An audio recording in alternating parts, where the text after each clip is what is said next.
ఆహా, స్తుతమతి అయిన ఆంధ్ర కవి ధూర్జటి పల్కులకేలగల్గెను అతులిత మాధురీ మహిమ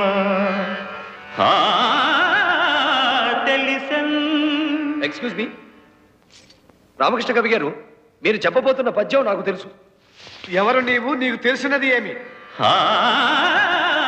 తెలిసెన్ భువనైక మోహనోద్ధత సుకుమార వార వనితా జనతా ఘనతాపహార సంతత మధురాధరోదిత సుధార సధారల గ్రోలుటల్జుమీ. అదే ఆశ్చర్యంగానున్నదే ప్రభు. ఈ వ్యక్తి పలికిన పద్యంలోని ప్రతి అక్షరం నా మనోఫలకంలో ఉన్నదే.